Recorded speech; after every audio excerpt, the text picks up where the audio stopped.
Thank you, sir. I think the chair has beautifully explained the conceptual aspect of the strategic partnership, and unless there are obligatory specificities attached to the strategic partnership, I think these things don't carry much importance. Well, I'm supposed to speak on the Indo-Russian strategic partnership, but I think the next speaker is on the Indo-US, so I think it won't be that exciting in comparison to the latest Indo-US relationship. But anyway, I'm a bit optimist on the, I'm not an expert on Russia, of course, but when I was reading some literature, my paper has a lot of details on the Indo-Russian strategic partnership, but I will offer a critique, because you hardly have any criticism about Indo-Russia. You have a lot of vibrant discussion about Indo-US relationship, but Indo-Russian relationship is more glorified. You know, even Kudankulam and nuclear issues cannot be discussed beyond a point. I find it quite strange, but the idea is to, while the paper is little positive, but I'm just giving, for the discussion's sake, a critique. Well, I am a bit optimist otherwise, but I'm also a determinist. I belong to the determinist school, and I believe that the political history of India, whether in the ancient period, in the medieval, even in the present times, was shaped by the continent where the Russia sits or situated. I think the entire development in the history is being molded by this Russian phenomena. We call it Russian now, but even in the 20th century, the presence of Soviet Union in this part of the world, very close to India, was seen as something very positive for India in terms of security and national interest. That was the general perception, and this is how the genesis of the Indo-Soviet partnership started. You recall during the Cold War period in 50s, when United States started giving weapons to Pakistan in 54, and then after the Soviet Sino-Soviet rift and Sino-Indian conflict, and also Pakistan-China understanding led to the 1971 treaty, which I believe has certain obligatory issues, especially Article 8, 9, 10 has, I won't say that kind of allies kind of a obligation, but certainly this carried some notion of closeness in terms of difficulties or standing up against each other, to each other. But I must say that the possibilist has prevailed. End of the Soviet Union also meant the collapse of the Indo-Soviet treaty, and I don't see much is happening. I think that understanding is almost dead in 1991 itself. In fact, I recall President Yeltsin visited only once in 1993, and it was only till 2000 that we started having this new strategic partnership with Russia, raised to special privileged strategic partnership in 2010. All these lofty summits, declarations that we have been having, but in reality the relationship is purely weapon centric. It didn't have much value in terms of larger strategic that you are trying to give. I don't think even President Putin, who pushed 2010, has been able to arrest this fall in the Indo-Russian understanding. When I see the trends, all the positive trends are coming down and all the negative trends are going up, which is very sad. In the Russian they call it negativna, or niet, niet, niet, niet. Everything is niet now. The economies of the two countries are not drawn to each other, certainly not. the growth centers are not connected to each other. In fact, it is most with the West now. I think here we failed because the Chinese and the Koreans have taken over all the growth centers, at least in the Asian part of Russia. I believe even in South Siberia, people have started using chopsticks now, and not curry anymore. People don't like curry there. And it's very interesting how the Indo-Russian, Indo-Soviet relationship could not be carried forward to such a depth. You see, in every aspect of our life, whether it's an interaction among scholars, including IDSA, we don't have any Russians coming, even we invite. We don't have any scholarships, we don't have scientists, we don't have scholars coming here, we don't have media exchange. I believe there used to be a Russian journalist with Hindu, Vladimir Radudin. I think even he has stopped writing. I recall there were UNI representative in Moscow, but even today I don't think those things do exist. So all the visits have stopped. And I see this benign indifferent, or you call it benign neglect, whatever the reasons, cause or effect, I don't know, but they do persist in the Indo-Russian issues. And here, I think even President Putin is more Eurocentric. He is more obsessed with Europe. He uses Russia for, side issues. But I don't find any Indologist, that used to be a tradition, who are advising to President Putin on certain key issues. I don't know in our Ministry of Foreign Affairs how many Russia experts continue to exist. But certainly, when President Putin comes to New Delhi, he spends less than 24 hours. This time little bit more, but last two previous summits, he spent only 16 hours each. And it sends a message very clearly that he has got other priorities. It's strange, we don't express, we don't explain all these things. So therefore, I see a gradual loss of, I won't say trust, but some kind of understanding that we are getting miffed at each other. All sorts of words are being used now. Today, if you read Russian literature, gimmicks played by the Indian side for arms deal or for acquisition issues. The Indian side has got equal number of complaints on all important transactional issues. And to add to all these negative aspects of India, the Indo-Russian falling relationship, you have now this Pakistan factor. I know in 2011, for the first time, Russians condemned NATO attack in Pakistan. That was the beginning. I think in 2012, President Putin planned to visit Pakistan. He didn't finally, but his foreign minister went. And in the last 1 year, all the three chiefs, Naval, Air Force and the military chiefs of Russia visited Pakistan.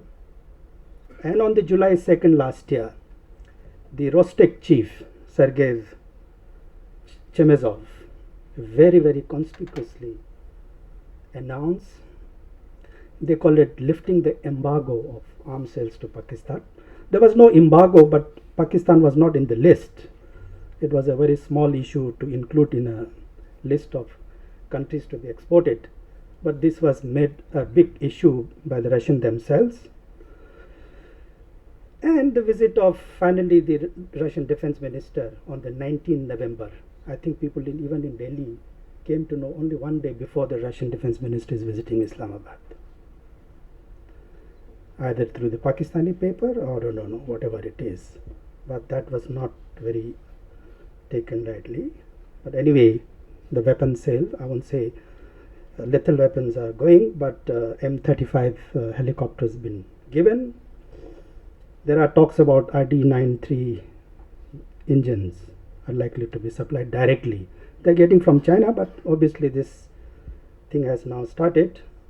And the Russians are supporting Pakistan on fighting terrorism. They appreciate Pakistani contribution. for controlling terrorism. Also, the discourse has changed. I'm sure this is linked with the Russian isolation today, and they want to reach out to as many countries as possible. I also think that this is linked to their policy on Afghanistan or Eurasia or whatever it is. But certainly, this adds to some confusion to the Indo-Russian relationship. My third point, ladies and gentlemen, is that the Indians and the Russians have started moving in different directions, divergent views. Of course, people say we have common views on Syria, Egypt, Iran, and all that thing is fine. But Russia is moving towards China, and India, I won't go, Chair has just said. But essentially, if you look at the genesis of our relationship, it is China factor which has pulled us together. Today we have different visions about China. And I'm worried now. Recently, Russian defense minister called the Chinese to defend Central Asia and East Asia together. Now, this is quite serious because Russia is occupied with the West in Transcaucasus, and they know this vulnerable Central Asia part is quite difficult without the Chinese help, and the growing ISIS issue in Afghanistan and the rest. I think this call is something which is going to be, but I do not think that in the long run Russia-China relationship will last. A lot of mistrust between the two. I don't know how this can be translated into a very close friend. It's very difficult to imagine at the moment, but many people still believe that China poses far more threat to Russia than NATO, but that will be a subject of another debate. Now, on the United States, you know how Russia is taken a confrontationist line, and India is going in a totally different direction. The fallouts are already there, whether it's on Crimea or whether on other issues. But Obama's parting shot, I believe it's already creating some confusion in this close friendship thing. And number 4 point that I wish to make here is that the geopolitics of India-Russia strategic partnership was functioning under this trilateral, the mechanism of India, Russia, China, RIC, which recently the foreign minister met. I think it's still working. It was doing very well to counter the West in terms of economy, politics, all these BRICS and RIC and SCO and all these things has been discussed. And surely the aim of all this exercise by three countries is to deconcentrate the global balance of power. And this has been manifested. Emerging countries, economies in Asia Pacific, well regarded. I think everything was going fine. Vocabularies was common, even between India and China. Asian century, common heritage, common culture, all these nice things have been talked about. And I think there was, and there is still a prospect for a genuine reconciliation among these three countries. Perhaps for an Asian economic community like EU, perhaps in Asia, desirable. I won't say perhaps a Asian security architecture, desirable, but a possibility. I think we are moving in this direction. So this prospect was not something which can be desired. So I think RIC still continues. There are some positive declarations being made by three foreign ministers last week in Beijing.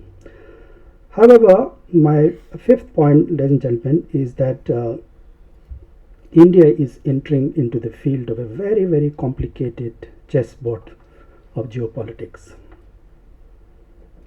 With the coming of this strategic vision that we had, and I think Prime Minister last week told the Indian heads of missions, all the ambassadors, 129 ambassador, that they want to position India on the global stage, and no longer it will be business like balancing force. It's not sufficient to be a balancing force, but we have to be there.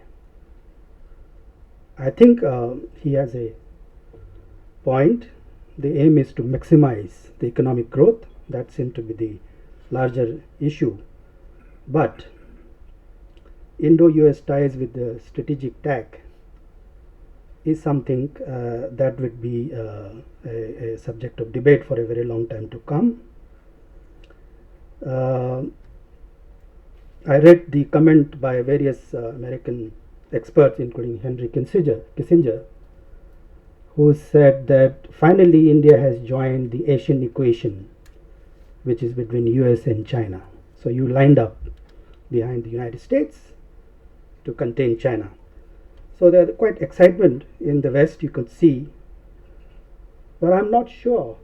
I'm not sure about how long the Sino-American, this problem will last, because the US commitment to containing China may not last very long. There are a lot of convergences between the two, whatever area that you are talking about.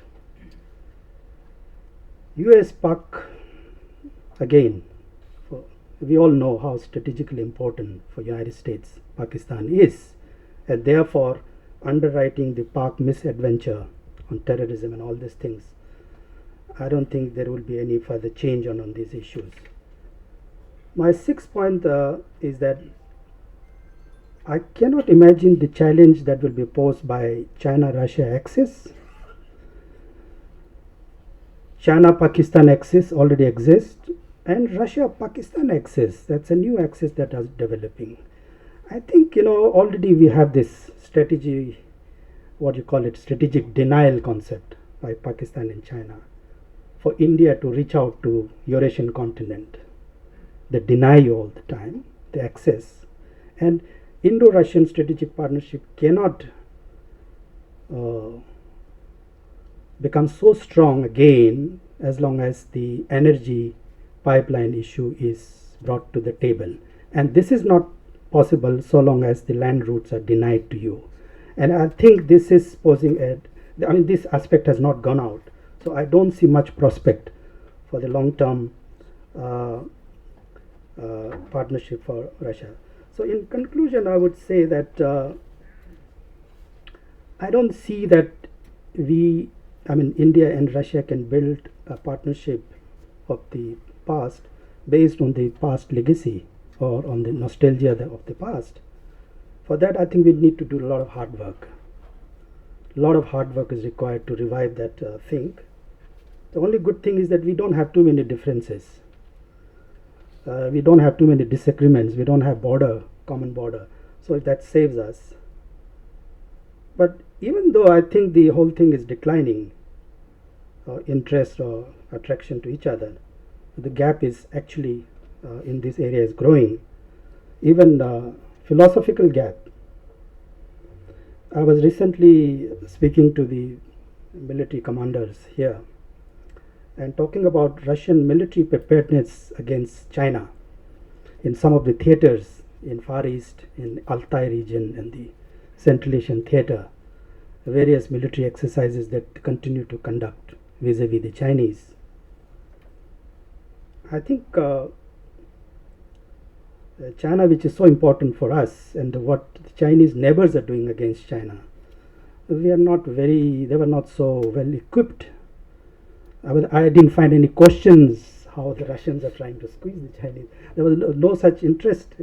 I find a lot of gap, and I fear that in the next 5 to 10 years, even the weapon transaction is slowly going to disappear.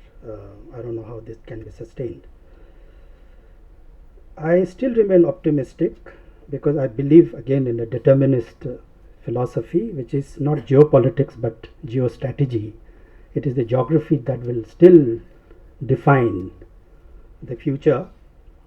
Natural choice, people talked about natural partner, natural all sorts of things. End of the day, the security would matter for India, and it would have no option, no other option. You have only two options right now in your neighborhood: rise of China and rise of fundamentalism. You don't have third option. That the Russian choice was the best, well, as a stabilizing factor, but the Russian are little tired, I don't know. I thought our Prime Minister during this summit was quite optimistic, very optimistic. But Putin didn't show any optimism about Indo-Russian future. I'm sure he's still preoccupied with the West. His mind is preoccupied either with the West or with China, one for the negative reasons, one for the positive reasons. But I still believe that his problem with the West will be ultimately resolved. Eventually, the whole thing will be resolved. I think Russia is simply seeking a new equilibrium, strategic equilibrium with the West. Once that is over, I think there will be a little calm in the Russian mind. Chinese are simply exploiting the Russian in the moment of difficulties and the weaknesses. And I think the Russian-China trust, which is going up, is a temporary, and the decline in the Indo-Russian interest is also temporary. Thank you. Thank you.